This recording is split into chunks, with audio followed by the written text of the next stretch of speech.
Well, I at least hope some of you out there took to my picks and suggestions the past couple of weeks and put some money on them, because you probably would have made a bit of a profit, or a real good bit of profit. And frankly, I feel kind of idiotic the past couple of weeks that I haven't been putting any money down on anything, because I probably cost myself money.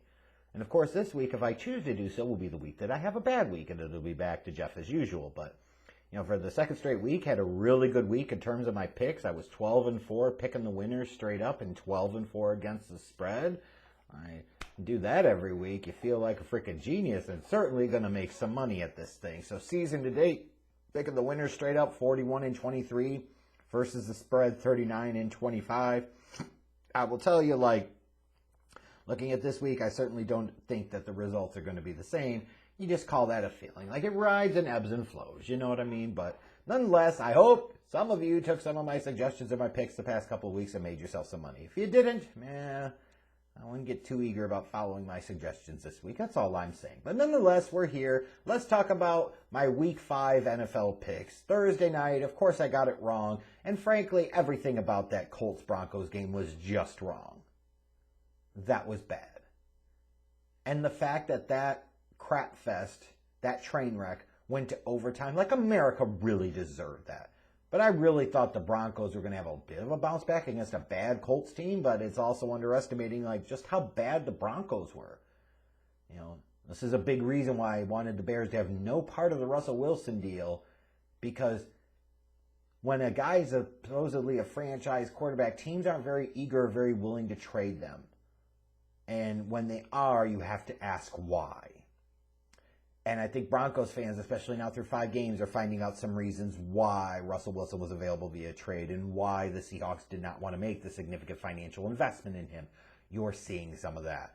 And the Colts won. So already on the schneid, 0-1. So let's see how we do the rest of the week. I'm going to focus and shift now to the early Sunday games. You got the Packers taking on the New York Football Giants. The Giants, a bit of a pleasant surprise, I guess you would say, at 3-1.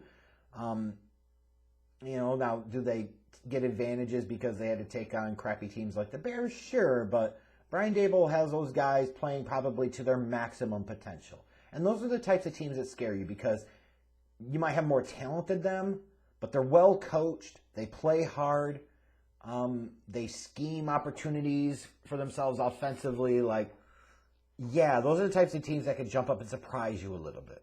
As far as the Packers go, yeah, they're in a good spot right now, but they certainly don't feel like a great team, to me at least. I haven't seen a great performance from them. I've seen maybe some great defensive performances from them, but their offense certainly leaves something to be desired. So that 8-point spread against the Giants in favor of the Packers feels a bit high, but I am going to have to ride with it this week. Maybe this is a bit of a bounce-back game for the Packers and Aaron Rodgers offensively. You've got Kenny Pickett making his first career start, traveling to Buffalo to take on the Bills, a really tough spot to be in. The Bills are favored by 14. While that large point spread scares the hell out of me, I'm not going to get cute here. I will ride it. Give me Buffalo minus the 14. You've got the Chargers traveling to Cleveland to take on the Browns. A pretty big game for both of these teams as you start thinking about potentially playoff position down the road. Give me the Chargers minus the 2.5. You got the Bears taking Bears football to the Dome in Minnesota to take on the 3-1 Minnesota Vikings, Kevin O'Connell, Justin Jefferson, Kirk Cousins, and that whole crew. Feels like an opportunity for the Vikings running game to get right facing the Bears' 32nd ranked run defense. Not to mention the fact that maybe it's a get-right game for the Vikings defense going against the Bears' 32nd ranked pass offense. Just a news flash. When 2 of those major categories in the league, you're finishing butt naked last, that's not good. Give me the Vikings minus the 7.5. You got the Lions going and taking on the New England Patriots. I like the Patriots in this one. They stuck a good game to the Green Bay Packers last week when they ultimately were down to their 3rd-string quarterback in rookie Bailey Zappi. I like the Patriots in this one.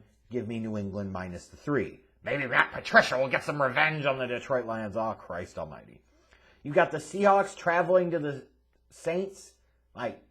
Geno Smith versus Jameis Winston. Yes, sir. Yes, ma'am. Sign me up for that. Inject that straight into my veins. I like the Saints to win this matchup, but I do like the Seahawks to cover the 5.5-point spread. You got Miami traveling to New York to take on the Jets. I don't think Tua is going to play. That seems to be what the reports are, and that's good. Maybe with Bridgewater having a week of practice reps with the ones, like that'll matter a little bit. I'll take the Dolphins minus the 3 in this one either way. You've got the Falcons traveling to Tampa Bay to take on the Buccaneers, and the Buccaneers are favored by 10. I don't have much of a beef with them being favored here. It feels like 10's a bit aggressive. Not because Atlanta's look very good or not. They stink, but the Bucs haven't looked very good themselves. Maybe this is a bit of an opportunity for a get-right game for them. But I like Tampa Bay to win, but I do like Atlanta to cover the 10-point spread. You've got Tennessee traveling to Washington to take on the Commanders. Yeah, I got to take Tennessee minus the 1.5. Sorry, not sorry, Commanders fans. Although this is exactly the type of game. Now the Titans have won a couple in a row. This is the type of game they'd be prone to lose on the road. And then you've got Houston traveling to Jacksonville to take on the Jaguars. You know, Doug Peterson's got them in a good spot, 2-2 through 4 games. That's progress.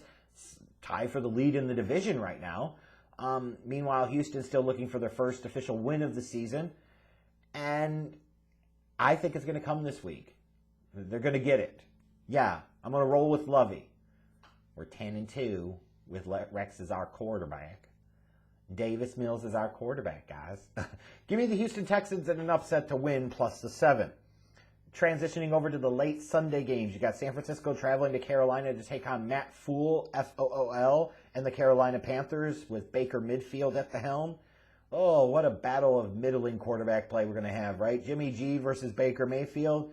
That 49ers defense, I'll give them this. It's legit. Shanahan's really good at like scheming opportunities in the running game. They've got studs like Deebo Samuel and George Kittle. Got to roll with the 49ers minus the 6.5. You've got the Cowboys traveling to Los Angeles to take on the Rams. And one thing I'm really befuddled by here is why are the Rams 5.5-point favorites? What have they done this year to show you that they deserve that type of spread against the Cowboys who are 3-1? Like, what have they shown you? I haven't seen it. I even hesitate to pick the Rams to win this game, frankly, because I feel like I'm doing that more off the fact that they were Super Bowl champions last year than actually looking at the reality of who they are now. Nonetheless, I will take the Rams to win, but I will pick the Cowboys to cover the 5.5-point spread.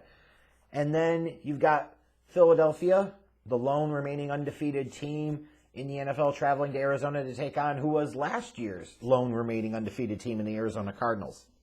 I'll take Philadelphia minus the 5. Could be an exciting matchup between young quarterbacks and Jalen Hurts and Kyler Murray.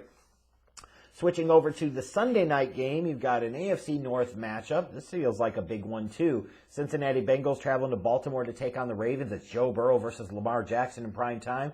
Thank God, give me some of this action. I will take the Ravens minus the 3. And then Monday night, it's an old-school AFL matchup. Yeah!